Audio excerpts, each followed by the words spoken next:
বৃহত্তর কুষ্টিয়া একসময় কালো খাসির চামড়ার জন্য বিখ্যাত ছিল।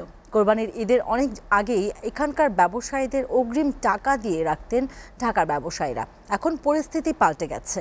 সরকার চামড়ার মূল্য নির্ধারণ করলেও ট্যানারি মালিকরা না কেনার ভয়ে এবার খাসির চামড়া মাত্র 50 টাকায় কিনছেন।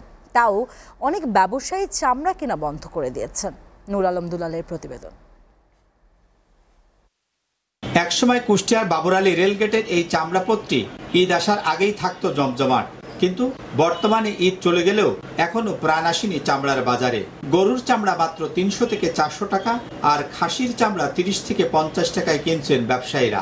ওয়ালটন আবারও মিলিয়নিয়ার অফারে ওয়ালটন ফ্রিজ কিনে আপনিও হয়ে যেতে পারেন মিলিয়নিয়ার। অনেক আশায় পাড়া মহল্লায় ঘুরে ঘুরে বেশি দামে চামড়া কিনে মাথায় হাত মৌসুমী ব্যবসায়ীদের। বাজার অনুযায়ী চামড়ার দামটা কম দিয়েছে। এই চামড়াটার দাম কিছু না হলো 12 থেকে 1400 টাকা হলে বাজার অশ্রিত হয়। তো চারটার চামড়া একটা পার পিস 50 টাকা করে দিছে। তো চামড়ার দাম এত পরিমাণ কম হলে আমাদের টানে নিয়ে আসার খরচ আসলে হয় না। বিদেশে যতদিন দেশের চামড়ার চাহিদা বাড়বে না, ততদিন চামড়া শিল্প আলোর মুখ দেখবে না, এমন কথা জানালেন এখানকার ব্যবসায়ীরা। প্রতি বছরে বাংলাদেশ সরকার আমাদের চামড়া শিল্পতে লোন দিত, মানে টাকা দিত ঈদ পারচেজের জন্য, কিন্তু এইবার সরকারের দিতে পারেন না, এবার দেয় নাই।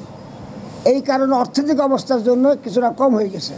এবার চামড়া আপনার অন্যবারের থেকে মোটামুটি চামড়া খুবই কম, কোরবানিটা কম, এবং এই চামড়া অনেকে বেশি আসে না, রাত্রে রেখে দিচ্ছে, চামড়া পচে যাচ্ছে, অনেক গৃহস্থ ফেলাই দিচ্ছে।